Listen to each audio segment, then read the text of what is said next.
আপনি যদি শপিং করতে চান তাহলে আপনি ডিসপ্লে থেকে সবচেয়ে সুন্দর জিনিসগুলোর মধ্যে একটা জিনিস তুলে নেবেন আপনার পছন্দ মতো। অন্যদিকে দেখবেন বছরের ম্যাক্সিমাম টাইম মিস্টার বিটসের ভিডিও সবসময় আলোচনা থাকে। এছাড়া সব ধরনের সেলিব্রিটি বিভিন্ন ধরনের তর্ক বিতর্কে জড়িয়ে থাকে। এই সবের মূল কথা একটাই, যে যত বেশি লোকজনের দৃষ্টি আকর্ষণ করতে পারবে সে তত বেশি পাওয়ারফুল হবে। এটা হলো law number 6, court attention at all cost.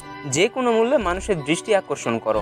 মানুষের দৃষ্টি না পেলে তুমি কখনোই ক্ষমতার শিখরে পৌঁছাতে পারবে না। বিশ্বের ইতিহাসে অনেক বিখ্যাত ব্যক্তি শুধু তাদের উপস্থাপনার দক্ষতা এবং মনোযোগ কেড়ে নেওয়ার ক্ষমতা দিয়ে আধিপত্য তৈরি করেছে। এর বেস্ট এক্সাম্পল হলো রাজনীতি। আপনি যদি রাজনৈতিক দলগুলো দেখেন তাহলে দেখবেন এরা সব সময় একে অন্যের উপর দোষ চাপাতে থাকে এবং বিভিন্ন সময় তর্ক বিতর্কে জড়িয়ে থাকে এবং মানুষের দৃষ্টি আকর্ষণ করতে থাকে। মানুষ শুধু তাদেরই মনে রাখে যারা মানুষের দৃষ্টি আকর্ষণ করতে পারে। বাট সবসময় মনোযোগ আকর্ষণ করতে গিয়ে যদি তুমি হাস্যকর বা অবাঞ্ছিত হয়ে পড়ো তবে এর উল্টো প্রভাবও পড়তে পারে। তাই এমনভাবে নজর কাড়ো যেন মানুষ আকৃষ্ট হয়, বিরক্ত না হয়। Be safe, be careful.